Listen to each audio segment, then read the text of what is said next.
All right, so welcome to another episode of Crestview Leads, where I, Tim Bolduc, the city manager for the city of Crestview, bring in some friends and colleagues and people that I've met along the way that have had some form of influence in my life, specifically in the area of leadership. And so for those of you that have been listening to us, I appreciate it. Make sure you like and share and subscribe. But today I've got a good friend of mine, Reverend Cecil Williams, is going to be with us today. Welcome, Cecil. How are you? Hey, I'm well, Tim. Thanks so much for having me here, man. Yeah, I'm excited about this one. Rev, I refer to him as Rev. Rev and I have known each other now for about 10 years. Or more. Yeah. Or more, give or take. We met each other when I was down in the city of Fort Walton Beach working as a public works director, and Reverend Williams was a dual. What do they call it when you're a pastor and you work outside? Bivocational. He was bivocational. There you go. He's bivocational, and so he had a church, or has a church, Greg Chapel down in Fort Walton, and then also worked out on base doing EEOC stuff. That's correct. What was it called? Diversity, Equity, Inclusion, and Accessibility. That's a long title, man. It is, man. That's fun. But we got a chance to get to know each other, and as a part of a project we were doing down there. And one of the things, Rev has always just impressed me so much with his ability to lead and then to bring communities together and stuff like that. Good friend of mine, good resource I call when I get myself in a bind. And so I wanted to talk about visionary leadership today, because this is one of the areas that Reverend Williams is so good at. And so, again, thank you so much for being here. Why don't we start by you telling us just a little bit about yourself and what you do, what you're doing now, what you did, and then what you're doing now, new job. Talk no to me doubt. about Hey, it. Thanks so much. Again, thanks for allowing me to be here. Pastor over at Greg Chapel, as you've already talked about. Been there about 19 years, pastoring in Okaloosa and Walton County, about 32 years now. Okay. Yeah, I'm getting started old. when you were 5? Yeah, close to it. Yeah. All right. I appreciate that. Okay. Worked for the Air Force for 30 plus years as well. Right. Doing personnel work, EEO work, as you've already discussed, some program management work, but had a great run with the Air Force. It was really good for me. Retired after I heard about an opening up here in Crestview at the Housing Authority. So now I am the executive director for the Crestview Housing Authority. Right, and you had connections here in Crestview already, right? Yeah. So tell a little bit about that. Well, I pastored here in Crestview for 4 years. Know a lot of the people here. Mount Zion AME Church, dear good home. People. Yeah, good people. Still close to me, so I'm still calling me their pastor. I say, no, you can't do that. You know, but it's good. It's good. So yeah, we had great friends here. Then as the mayor came in, you came up here. A lot of good things have happened up in Crestview, and we're really loving what's happening here and what we see the future for Crestview being. Right, for sure.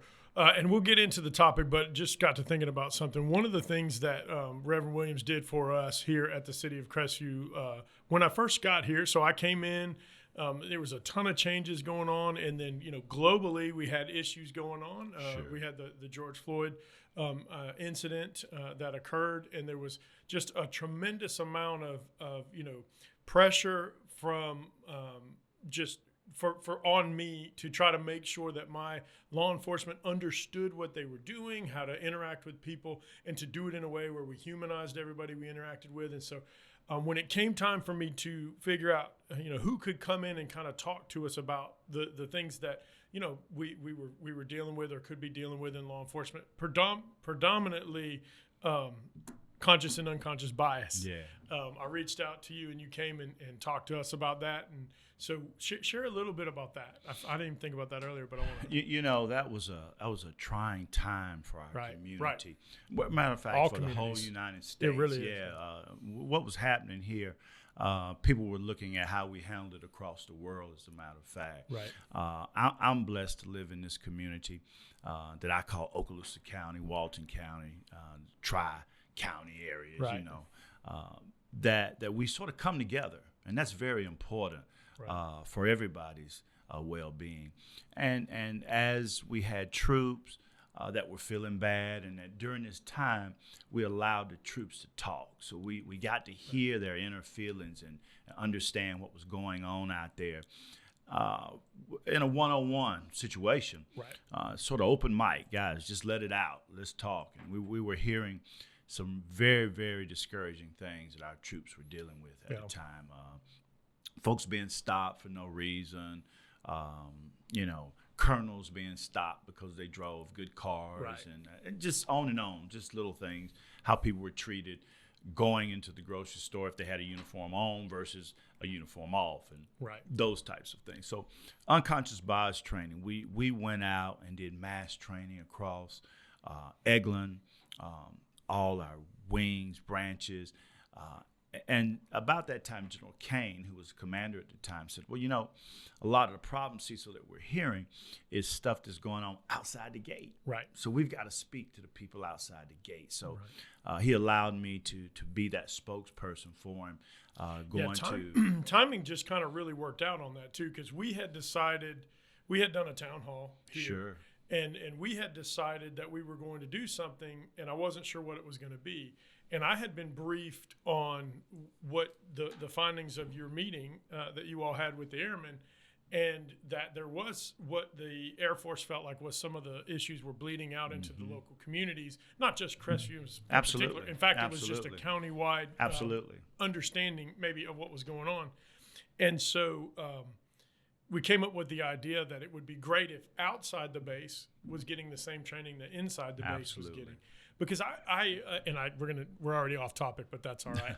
But what was so interesting to me is, how I grew up, I didn't understand that there could still be an issue, if I'm going to be quite frank. And so there was what this did for us is it gave us an opportunity to come together and get a better understanding, not only of so when we talk about law enforcement interactions, which is what we were predominantly talking about, it was very interesting for me, very cool for me to learn about the conscious and unconscious bias inside and outside of the vehicle. Absolutely. And so, if a law enforcement officer is coming up to understand what may be going on inside the mind of the individual in the vehicle, as well as the man outside or the woman outside the vehicle managing their own conscious and unconscious bias. So that was a pretty cool. It was eye-opening, I think, for a lot of people. For me, it was definitely. Great feedback. I must admit, you all were one of the municipalities that jumped on it first and says, "Hey, we." It's because we're visionary leaders, right? Visionary leaders. That's I got what you, I'm talking man. But it was pretty powerful for the city of Crestview to say, "Hey, we want that," and from there, it just was a trickle effect. Everybody. The MACs, military affairs committees, everybody, organizations, different folks said, "Hey, that Crestview, they leading on this thing. Let's do this." And great feedback. Yeah, that's pretty cool. It was for me as a leader in this community, and then through which was a troubling time for America. Sure. Really, honestly. And for me to understand that I had the responsibility to lead men and women that were in law enforcement, and I had a responsibility to lead the rest of my team, and everybody has understandings about what occurred and what that meant for us as society. To try to lead through that training was a big deal for me because it opened an understanding, and for me that I didn't previously have. Because I just to be candid, and I've had this conversation with me, I thought, well, as a country, we're beyond these same types of issues or this type of issue, and it was more about me understanding that sometimes those things are in our unconscious, bias. And when we talk about it, it's not even necessarily an evil bias; it's just an understanding of how we see the world. That's right. The lens in which we see the world. And when people can sit back, and I always use the analogy, look in your own mirror. It's not about somebody else telling you about you. It's you telling you about you. Yeah. And when the psyche of that plays into, I didn't even realize I felt that way. Right. But we do. And it's not, as you say, it's not always a bad thing. It's, some of y'all like University of Florida. I like Alabama. I like Alabama, so that's why we're friends. That's why we're free. That's it. People like University of Florida. I don't know. Maybe. No, it's so good. The other thing it did, and I promise you we'll move on, but the other thing that it did for us, and for me in particular, is it gave me a toolbox of terms that I could use in the conversations that we're having. And so I intentionally still use the term, unconscious bias or conscious bias when I'm talking about any myriad of things. It doesn't just have to be a culturally surrounded issue, right? Or something that's how I was raised or how you were raised as it relates to, from a cultural perspective, but just anything. If I come into a job having done it before, I'm going to have bias about how that job should be done. And so what we've done since the time that you came and met with us and taught those courses was we've worked very hard to incorporate that terminology into the rest of everything we do. That's good. And so that way it becomes familiar when you're thinking about, okay, I am approaching this way, or I'm approaching this relationship this way, or how I evaluate an employee, or how I deal with a customer walking through the door. That's right. Because of some of the conscious and unconscious, and what we know about, we can address, and that's that piece of that unconscious that had to be brought to the light. So that's pretty cool. Yeah, and it's great once you've had the training, because it also gives you the stop in you that says, well, hold it, I think this way, but maybe he doesn't, or maybe she doesn't. Let me give them an opportunity to give me where they're at. And, for sure. That really helps. Or how do they see me? Absolutely. So what I want my cops to do, again, I keep standing on this, but what I wanted to get my cops to understand, I wanted them to ask themselves, how do the people see me in the interaction? Yeah. And because there's some of that in my action can their impressions can cause their actions, and then their actions can cause my reactions, and then we find ourselves in a mess. Which we don't want to be in and haven't been in. And that's good stuff, Rev. Well, we said we were going to talk about visionary leadership, and honestly, really, this really plays into it, because this is this idea where, to me, it's when a leader is placed in a situation where a problem comes up or a challenge comes up, and they're able to cast the end goal out into the organization. Right. So how do you? That's kind of how I see it when you mentioned it. But how do you define visionary leadership? Well, it's that individual that can see how the future should be. Okay. And that's what you have to sort of look at, not just, I think this. Well, no, how should it be? How should we treat each other? How does the downtown supposed to look? Et cetera. With those pavers put back in, that's how it's supposed to look. But let me say this too about that. The person has to have the ability to see, what a lot of people think of as the good things, but that person also has to have the ability to say, we're about to run off the edge of the cliff. Yeah. They got to be able to see the bad things too, and speak it and hold true to, we got to fix this. Yeah. And you know how change is. Change is tough. Yeah. Change is tough. Yeah. My, especially when you're trying to, the term we use often is to repot a plant. Absolutely. So we grow to this place where we're as strong as we can be in the setting we're in, and then you get repotted so that it can grow bigger. And when that happens, a lot of times there's some growing pains. Oh yeah, some growing pains. And one of the things that this visionary leader has to be able to do is inspire others to grab hold of the vision. Right. If you can't get people to see the vision, they're going to perish. Right. That sounds familiar. Just a little bit, huh? Yeah. So that's important, that you're not this leader that's just demanding. This is where we're going. Right. But this is where we should go. Right. This is where we need to go to help us to grow, and that's where you've got to have that innate ability to lead. That's the leadership piece. So what do you do to get, let me put it this way. When we knew you were coming to the Housing Authority, I was very excited about that. Obviously, you and I had talked about it. I thought it would be what we needed as a community was someone to come up here that could do exactly that. Our Housing Authority has run for a long time. It provides housing as it should. It does a good job of providing housing, but there was so much opportunity, and we have so much need. Yeah. The affordable housing or attainable housing in our community, in Okaloosa County in general, is one of the biggest challenges we all face. The military base, my staff, anybody trying to find a place to live. And so we needed somebody to come in and connect the potential of that organization to the need and then go and execute. But you've got a team that's been doing it the way they've been doing it for a long time. How do you get that vision bought, or connected to the people that are doing it? That's where you have to impact change. Okay, so tease that out a little bit. And that's, as I said earlier, change is difficult. New management is difficult. New ways of doing business is difficult. For sure. And you have to push employees, pull employees, right. pull some other employees to see why it is for the good to make the change. Right. They're good. They're good. Everybody's good. The agency's good. But spelling out what is the bottom line of what we do. The bottom line of what we do is taking care of people as it relates to their housing. So how do we take care of people? Well, how should their housing look? How should it feel? How should the air be? How should the refrigerator? I mean, all the details of it, and getting people to grab hold of what your characteristic. Right. Now, what is that? Yeah, you're gonna have to explain that. Yeah. Visionary leaders, or leaders, period, they have characteristics. Strong. Sure. Most of them are A-type. Right. Could be. I wouldn't know anything about that. But sometimes that's rough. Sometimes that's not. And you got to know how to play that dealing with your folks.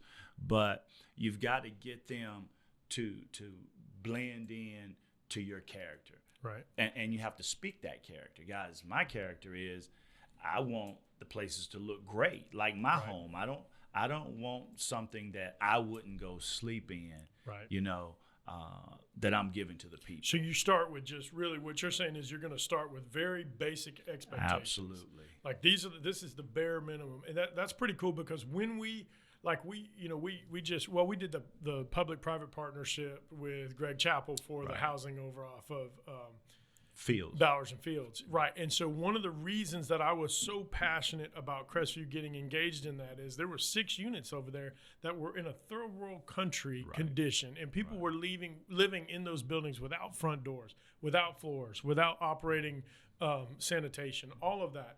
And so at some point I had to say to my people, we have to say this is not acceptable here. Absolutely. There has to be a minimum expectation for housing standards in our area. And then government needs to get out of the way. We need to go find someone on the private sector, which is what we did, to go and build those. But it started by saying, look, we are not going below this basic standard. And that's kind of what you're saying to do there. You say, okay, look, if we're going to pull in this direction, we're going to be at a minimum. That's right. XYZ. That's right. And to the detriment of some along the way. Right. I mean, everybody's not going. Right. I've had some tenants feedback through my employees that, well, what is this new guy got new standards? No, I don't have new standards. Right. I'm just implementing the standards that's been in place. Yeah. Awesome. We want them clean. We want them decent. I owe you a nice place to live in. So, we're doing a lot of things and spending a lot of money that hasn't been spent over the years to give people decent places to live. Right. When we talk about standards, I want one day for us to read in some magazine, the standard for public housing is in Crestview, Florida. I would be in favor of that. I'm sure. I'm sure, that's what we want, and even as we make some of these changes, some of the tenants, oh, wow, that's bright white. And well, come on now. Right. So they're not, yeah. But change is hard. It changes hard, and I even got to the point where I had a few wise ladies. I didn't say older ladies. Wise ladies. Yep. Seasoned. That's right. Got it. That push back on the trim color. I said, well, okay, I'm gonna let them pick the trim color. Right. Fight the fight's worth fighting. That's right. That wasn't a fight. That one ain't worth it. That one ain't worth it. So let's talk about this. So if you go into an organization, because that's what you're doing now. So that's correct. You did the same. At a church, I think the expectation. I mean, it's scriptural, right? If without vision, my people perish. That's right. And so we understand that. So in the church, the goal is pretty set.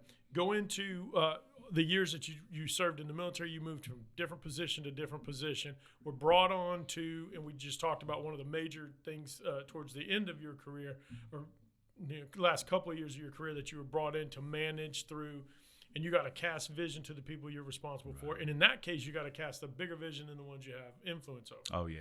Right. So you were, because what was cool about that is, or I keep saying cool, but what's great about that is you were tasked with not only looking at what the military's problems were, or if there were problems, but looking at the outside problems or issues or perceived problems, and then getting everybody to pull in the same direction while we all stayed, Absolutely. Friendly. Absolutely. And so that's what it is to be visionary. Well, so when you go into a new role for something like that, what are some of the first steps that you take to assess the situation? Like, how do you look into the situation, figure out what you're going to do? Well, first I pray. Well, that's a good place to start. Yeah, I Ask can relate. God for some guidance. And how did I get here? Right.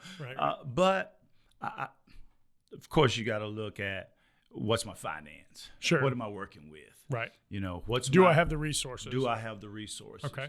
Do I have the right people in the right places? What are my long poles in the tent? Right. Let's pull them out first. And in this case, there were several. Right. And how do we attack those? And fortunately, we had the finance. And once you have finance, the rest of it all kind of works. The rest of it comes together. Right. It's a matter now of getting people to hustle a little harder, move a little faster. Right. Let's do some things that we haven't done that we should have done. Right. So in this position, it wasn't as difficult as going, say, to a church. Right. Because at the church now I got to create the dollars. I got Right. to create the mindset. In this case, the mindset for the housing authority is already set in stone. This is what you do, A, B, C. Right. Let's just get to that now. Right. Okay. Let's find our spot in that and create change. Right. Let's create some change that's positive, that makes people say, wow, okay, hold up. If they're going to do that, I need to sweep my porch a little bit. Right, because you start to build it into the DNA. That's right. Of the organization. That's so you were right. talking about the church a little bit. And so Greg Chappell in particular is one that I always refer to when I talk about, maybe what a church should be in the community. And the reason that I'd say that is because I've watched you over the years do all sorts of things that are not typical church things. Right. So Greg Chappell has homes for shut-ins and seniors, seasoned people. That's correct. Where they can, at a good, maybe a discounted rate, they can stay there. You've got the veterans housing, That's correct. all of those things. Well, so in the DNA of that organization, it is we are going to help people. Regardless, like we're going to live out what we believe. Right? That's the DNA. And it doesn't matter who I talk to at the church, whether it's a trustee, whether it's a deacon, whether it's a member, whether it's anybody like that. As soon as I bump into them, that's the conversation. And so in the private sector, like in the housing now, that's you're trying to do and establish that same thing. That same thing. And so would you think that that's a good way or a fair way to explain it? That it's the DNA. It's how the DNA. Yeah, it's the DNA. You can tell people to do things, and they'll sometimes do them. But what we want to do is we want to restructure the DNA so that it's a naturally occurring event. Absolutely. You use DNA earlier. I used my character or my characteristic. Right. You know what I'm saying? It's how I think. Let's put my thought process throughout the whole organization. Into the organization. Set those expectations. Absolutely. Now you got to have a positive character. Right. Doing things morally. Well, I think either ethically. one happens, right? Yeah. Either one happens, and so it's important that it's a good character. That's correct. Yeah. That's correct. And when you do that, it's not just mandated. I mean, you got to go out, and sometimes you got to hold hands. Yeah. You got to tell the people in the homes, hey, this is what I'm doing. How can I help you? Right. This morning we're causing stress on one area, but it's good stress. I'm repaving all of their parking, which was horrible. Yes, which was horrible. Yeah. Now, some of them we sent out intent letters. Hey, we're coming in on this day. They hadn't moved a car. Right. They're asleep. This, that, and the other. So it caused a little stress. Right. We go, hey, you got to move it. We asked you to move it. Right. So in the midst of that, I said, hey, well, park under our garage. Right. Let me help you. Let me help. Yeah, we'll bring you back. I like it. Golf course. So you make things easier for people. My mom used to say they've got to want to taste it to drink it. Yeah, that's they got to want it. They got to want it. Make it to where everybody wants to drink it. I love it. I love it. Yeah. And so you go ahead, you come, you have to have your vision. That's you right. figure out what your resources are. That's it. You set that vision up, or you said you put your character into the organization. I think you're establishing a DNA. What are quickly, because we're going to run out, what are some of the challenges that you face when you're trying to change the vision or the characteristics of an organization? We've done it this way all these years. Oh, yeah, the good old, that's how we do it. Oh, that's my favorite. Yeah. We've always done it this way. Yeah, well, okay. And you don't want to say we've always done it wrong. But yeah, sometimes that's good. But sometimes you have to say that. Yeah, right. That's huge. So how do you combat it? Showing them the outcome. Right. Okay. Yeah, changing the end expectation. Absolutely, right, absolutely, and it's not always an outcome that's good for the worker bee. It's sometimes an outcome that's good for the tenant, right? In this case. So see, I'm gonna push back on that just a little bit, because I think at the end of the day, everybody wants to do good. Right. We hope so. I say for the most part. We hope so. Yeah, predominantly. So maybe it's Right. not every single one. Right. But I think that when we do get them connected to, so when that tenant that initially is uncomfortable and things are getting changed and all that, but then when she or he gets to go into their new place that looks better than it ever has, it's infectious. The joy that comes from that is infectious. And then the staff gets it, and then they pass it on, and they pass it on. And so that they might not believe at the beginning. Absolutely. It's good for them because it's more work. But really, like, work without reward is something you just don't ever want to be in that cycle, right? You want the reward you want to be able to see the fruits of your labor. Absolutely. You want people to be happy, to be better because of it. That's so good. Yeah. So good. And when you can make everybody happy, it's a great thing. You know, I've plugged myself to have this meet and greet 90 days after I get in, and I've been really busting it, trying to make a change in all my 4 different locations. Right. Do something positive, whether clean air ducts or whatever it is. So hopefully when I have this meet and greet on the 18th of July. 18th of July. Yeah. We'll hear some good feedback from the people. Nice. Yeah. Well, listen, we're just about out of time, Rev. I burned a whole bunch of it at the beginning talking No about problem. other stuff, but I love it because really and truly this podcast is about the people in my life that have made a change that I believe has a lasting impact on Crestview. I appreciate Right, because at the end of the day, I believe it's a privilege when we get to be in a position of leadership. And in order for us to do that well, we bring our experiences and the things we've learned along the way. I wanted to bring some of the people who imparted some of those experiences and knowledge on me. You're one of them. I think that so our topic has been an important one because it's changed the way I see the world. And so I appreciate that. But let's just say you got 30 seconds left. If you got 30 seconds to tell a young leader that's moving into an organization that needs to figure out how to cast vision, what would you tell them to do in 30 seconds or less? Wow. Cast a vision wide enough that people can see it and believe it. Okay. They've got to believe it. Trust in the people. Can't just get rid of all the people up front. No, that's you've got to examine the people, examine your resources, make sure that God is talking to you about it. And I know a lot of managers may not go there, but I go there because that's been my plus. That's been my factor. Yeah, it's in my DNA. Absolutely. Yeah. But make sure it's sound and it's achievable. And if you can see it, the people will believe it. If you can see it, the people will believe it. That's right. That's awesome. Yeah. Thank you again so much for coming and hanging out with us. For our listeners, thank you for tuning in. You can pick us up on all of the different podcast platforms, YouTube, Facebook, Spotify, all of that good stuff. So like it, share it, and subscribe to it. And once again, I'm super proud of what we do here in Crestview, because in Crestview we lead. Thank you so much, and have a good day.